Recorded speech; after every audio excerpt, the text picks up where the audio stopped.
Assalamualaikum warahmatullahi wabarakatuh. Izin memperkenalkan diri, nama saya Nur Ramadhani dengan NPM 241705067. Di sini saya akan membahas hubungan antara operasi aritmatika dengan logika dalam sistem komputer. Jadi dalam sistem komputer itu ada operasi matematika dan logika yang merupakan bagian fundamental dari pemrosesan data yang dilakukan oleh unit pemrosesan pusat atau CPU. Kedua jenis operasi ini dieksekusi dalam suatu komponen yang disebut Arithmetic Logic Unit atau ALU, yang berperan sebagai otak dalam melakukan berbagai perhitungan matematis dan pengambilan keputusan berbasis logika. ELU adalah bagian dari proses yang bertanggung jawab atas semua operasi aritmatika seperti penjumlahan, pengurangan, perkalian, dan pembagian, serta operasi logika seperti AND, OR, NOT, dan XOR. Operasi ini dilakukan dalam format biner, karena komputer bekerja berdasarkan sistem bilangan biner yang hanya terdiri dari dua angka, yaitu 0 dan 1. Operasi aritmatika dalam ALU, penjumlahan dan pengurangan. ALU menggunakan rangkaian logika yang disebut adder untuk melakukan operasi penjumlahan. Jenis adder yang sering digunakan adalah half adder atau dan full adder. Half adder dapat menjumlahkan dua bit biner, tetapi tidak memiliki mekanisme carry atau membawa. Sedangkan full adder dapat menangani carry dan perhitungan sebelumnya, memungkinkan operasi penjumlahan multibit. Untuk pengurangan, ALU biasanya menggunakan metode komplement 2, di mana bilangan yang dikurangi dikonversi menjadi bentuk komplement 2 sebelum dijumlahkan dengan bilangan lain. Kedua, ada perkalian dan pembagian. Perkalian dalam ALU sering dilakukan dengan menggunakan metode pergeseran bit dan penjumlahan berulang, misalnya dalam metode perkalian berbasis pergeseran dan penambahan. Setiap bit dari bilangan penggali dikalikan dengan bilangan yang dikalikan. Kemudian hasilnya dijumlahkan dengan pergeseran yang sesuai.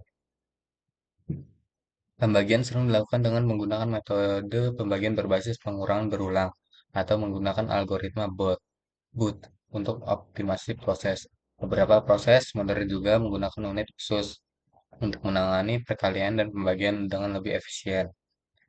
Yang ketiga, ada operasi aritmatika lainnya. Selain operasi dasar itu, ada beberapa juga lalu yang mendukung operasi seperti negasi, modulus, dan perpangkatan. Operasi ini biasanya dilakukan dengan kombinasi adder dan unit kontrol tambahan untuk mengatur urutan perhitungan. Kemudian ada operasi logika dalam ALU. Operasi logika yang digunakan untuk memanipulasi bit-bit dalam suatu data dan sangat penting dalam pengambilan keputusan dalam sistem komputer. Ada beberapa operasi logika yang dilakukan oleh ALU. Pertama itu AND atau konjungsi. Operasi AND akan menghasilkan nilai satu hanya jika kedua inputnya bernilai satu. Jika tidak, maka hasilnya adalah nol. Operasi ini sering digunakan dalam masking bit untuk mengaktifkan atau menonaktifkan bit tertentu dalam sebuah data. Yang kedua ada OR atau disjungsi.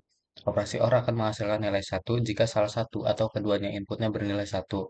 Operasi ini sering digunakan dalam pengaturan bit dalam data biner. Yang ketiga ada NOT atau negasi. Operasi NOT adalah operasi unary yang membalik nilai bit. Jika input bernilai satu, maka outputnya akan menjadi 0 dan sebaliknya juga. Jika inputnya bernilai 0, maka outputnya menjadi satu. Kemudian yang keempat ada XOR, exclusive OR.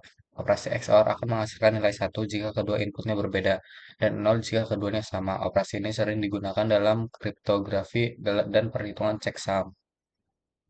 Struktur internal ALU. ALU terdiri dari beberapa komponen utama yang bekerja sama untuk mengeksekusi operasi aritmatika dan logika. Yang pertama ada gerbang logika.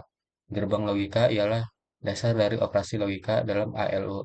Setiap operasi seperti AND, OR, NOT, dan XOR diimplementasikan menggunakan kombinasi gerbang logika ini. Yang kedua ada rangkaian adder dan subtraktor. Komponen ini bertanggung jawab untuk melakukan operasi penjumlahan dan pengurangan, seringkali menggunakan full adder dan teknik komplement 2. Yang ketiga ada multiplexer. Multiplexer digunakan untuk memilih operasi mana yang akan dijalankan berdasarkan sinyal kontrol dari unit kontrol CPU. Yang keempat ada register. Register ialah penyimpanan sementara yang digunakan untuk menyimpan data selama operasi berlangsung. Kemudian yang kelima ada shifter. Komponen ini digunakan untuk melakukan operasi pergeseran bit ke kiri atau kanan, yang sering digunakan dalam perkalian dan pembagian. Kemudian ada hubungan antara operasi aritmatika dan logika dalam ALU. Operasi aritmatika dan logika dalam ALU sering berkaitan dan dalam berbagai aspek. Misalnya dalam perbandingan dua angka. ALU menggunakan operasi pengurangan untuk menentukan apakah suatu bilangan lebih besar, lebih kecil, atau sama dengan bilangan lainnya. Dalam sistem kriptografi, operasi logika seperti XOR sering digunakan untuk mengenkripsi data, sementara operasi aritmatika digunakan untuk manipulasi data sebelum dan sesudah enkripsi. Selain itu, dalam implementasi prosesor modern, ALU sering diperluas dengan floating unit point unit atau FPU untuk menangani operasi matematika yang lebih kompleks serta trigonometri seperti trigonometri dan eksponensial. Beberapa prosesor juga memiliki ALU yang dapat menangani operasi SIMD atau Single Instruction Multiple Data yang memungkinkan eksekusi paralel dari beberapa operasi sekaligus. Penerapan ALU dalam sistem komputer yaitu yang pertama ada pemrosesan data. ALU digunakan dalam berbagai aplikasi komputasi seperti pemrosesan spreadsheet, pengolahan citra, dan simulasi ilmiah. Yang kedua ada sistem kontrol dan pengambilan keputusan. Operasi logika digunakan untuk mengendalikan perangkat keras dan membuat keputusan berdasarkan kondisi tertentu. Yang ketiga ada kecerdasan buatan dan machine learning. ALU dalam prosesor modern sering digunakan untuk mempercepat komputasi dalam aplikasi kecerdasan buatan yang memerlukan perhitungan matematika yang kompleks. Jadi itu saja pembahasan saya tentang hubungan antara operasi aritmatika dengan logika dalam sistem komputer. Sekiranya saya ada salah kata ataupun pemahaman yang kurang, saya mohon maaf. Saya akhiri, wassalamualaikum warahmatullahi wabarakatuh.